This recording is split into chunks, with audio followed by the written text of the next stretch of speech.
You know that moment when your phone buzzes and it's your bank app, and you already know what it's going to say before you even open it? It's like you're walking into a horror movie you've already seen. You check your balance, and it's $17.42. And then, same day, your life decides to test you. Your car makes that new noise. Your kid's school sends an email about an unexpected fee. Or your job hits you with the, "Hey, can we talk?" message that instantly makes your stomach drop. And you're sitting there thinking, I am one random Tuesday away from disaster. Look, if that is you, if you're constantly praying nothing breaks because you don't have the money for it, this video is for you. Because we're going to build an emergency fund in 60 days. And yes, even if you feel broke right now, even if you're thinking, Jack, I'm barely surviving, what fund? Here's the thing. Most people think building an emergency fund is something you do after you get your life together. I'm going to argue the opposite. You build an emergency fund so you can get your life together. My name is Jack, and I spend way too much time thinking about saving for an emergency fund. If you're someone who struggles to save some emergency fund, make sure to hit the subscribe button and give this video a thumbs up if this helps you out. All right, now, before we jump into the plan, I want to hit you with something that might be uncomfortable, but it's important. A lot of people say, I can't save until I make more money. And sometimes that's true, like if you're choosing between rent and groceries, there's no magical budgeting trick that changes math. But here's what most people don't realize. Even when you can save something, your brain fights it. Not because you're lazy, not because you're dumb, because your brain is wired for survival today, not stability later. And if you're living paycheck to paycheck, your brain goes into scarcity mode, and scarcity mode makes you do three things. You focus on immediate problems, you ignore future risks, you grab little comfort purchases because you're stressed, which is why telling someone, just save 20%, is like telling someone who's drowning, hey, try swimming better. So today we're doing something different. We're building a 60-day emergency fund using two things. Very simple math and psychology. Let me give you a few quick data points to show you you're not alone and why this is urgent. Bankrate found that about 1 out of 4 Americans, or 24%, have zero emergency savings. The Federal Reserve survey data shows that in 2024, only 55% of adults said they had set aside 3 months of expenses in an emergency or rainy day fund.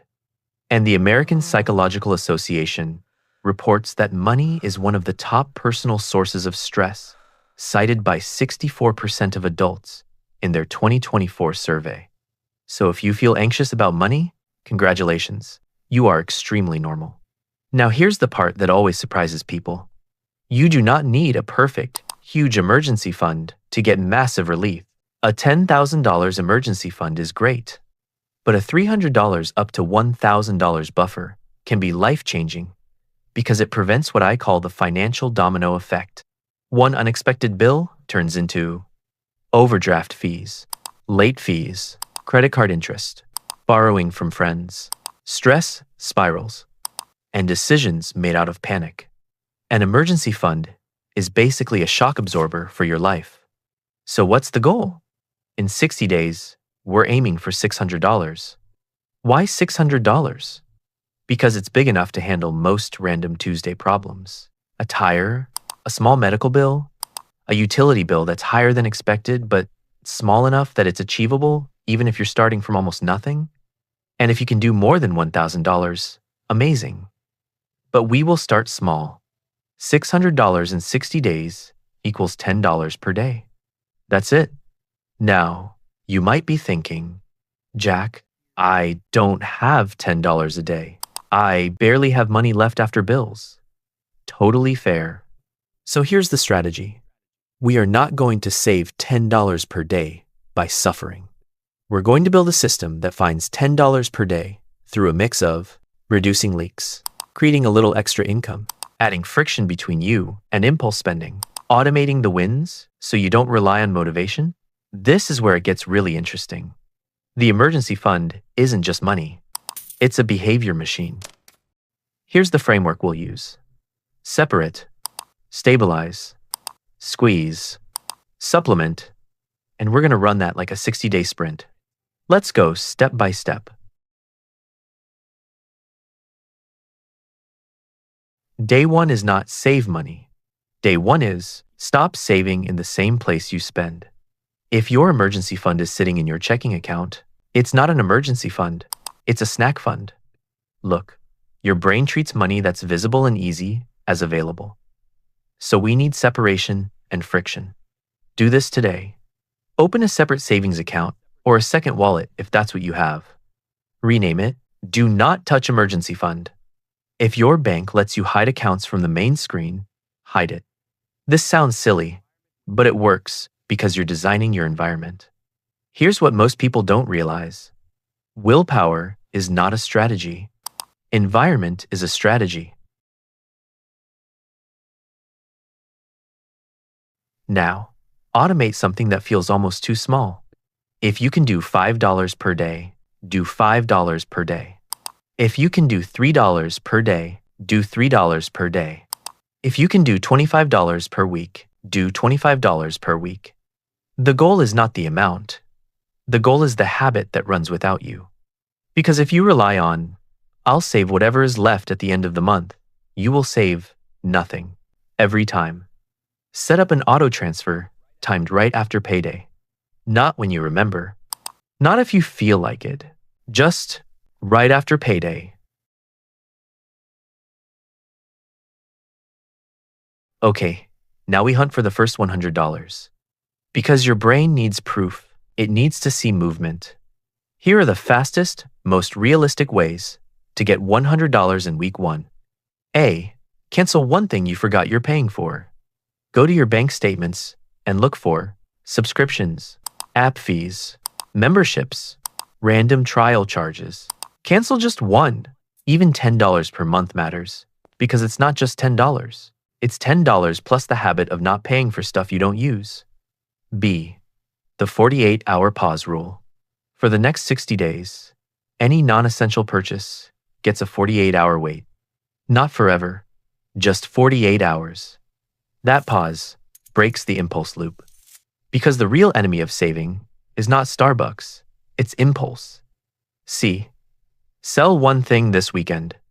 Now you might be thinking, selling stuff doesn't count. Yes, it does. We are not building your ego. We're building your emergency fund. Sell the following: old headphones, shoes you don't wear, a keyboard, anything that is collecting dust. One weekend, one sale. It could be $40, $70, or $120. It all goes into the fund. Week 2 is where we get serious. Most people don't have a budget problem. They have a leak problem. Leaks are small, frequent, and emotionally justified. I deserve this. I'm stressed. It's only $12. So, we're going to do a quick audit using the simplest method. The 3 category check. Look at the last 14 days of spending and label each expense. Must, which includes rent, utilities, basic groceries, transport. Maybe, things you like but could reduce temporarily. Mess, impulse, convenience. What was I thinking? Your emergency fund will come from maybe and mess, not from starving. Now here's an example with real math. Let's say you find $24 per week on takeout, $12 per week on small convenience store stuff, $15 per week on random online purchases. That's $51 per week. Over 8 weeks, that's $408. That alone is most of the $600 goal. And we haven't even touched income yet.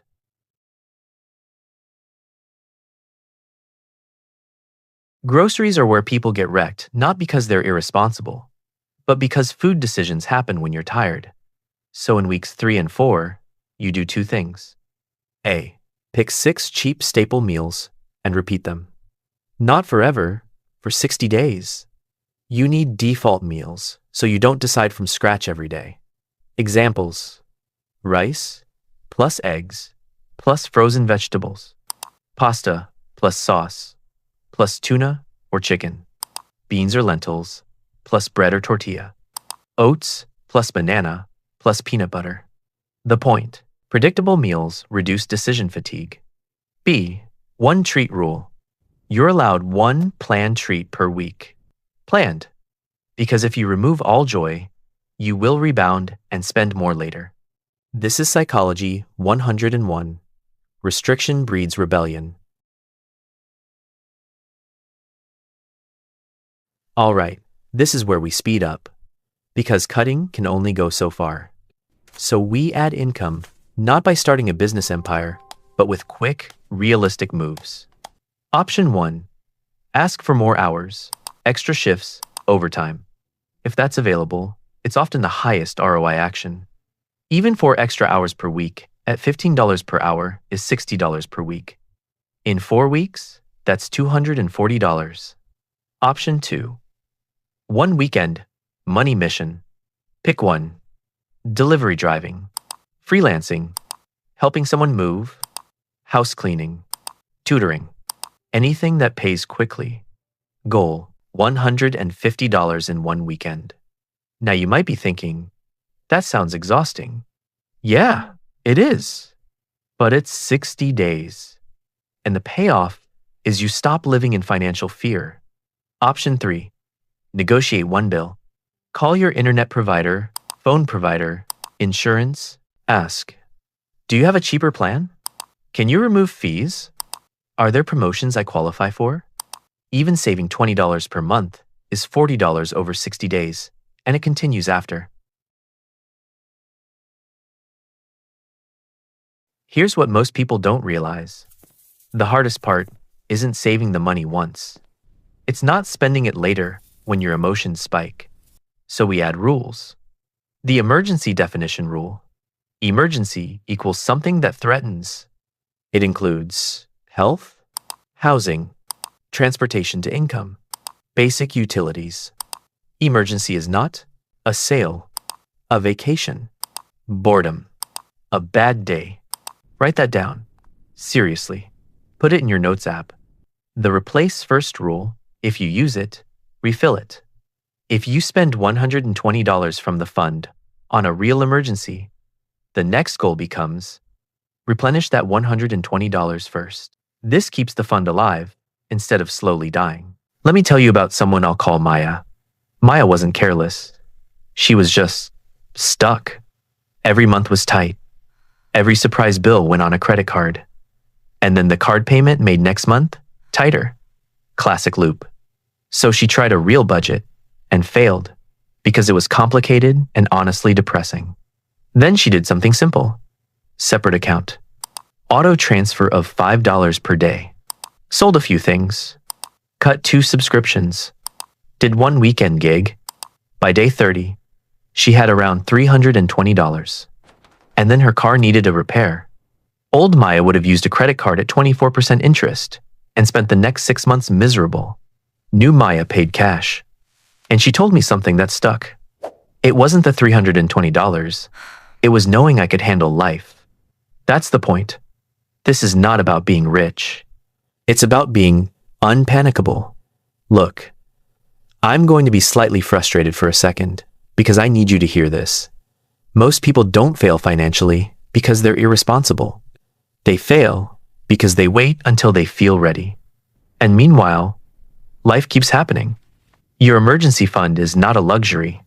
It's not something you earn the right to have. It's basic protection. It's like wearing a seatbelt. You don't wait to crash to decide you should have worn one. So here's your move. Today, open the separate account. Set the smallest auto transfer you can handle. Pick one fast win for the first $100. And then come back here and comment, Day 1 done, and my number is X amount. Because when you say it out loud, it becomes real. And if you want more videos like this, practical, no fluff, actually doable money strategies, make sure you subscribe. Because 60 days from now, you can still be stressed, hoping nothing breaks. Or you can be the person who can handle a random Tuesday. And that person is closer than you think.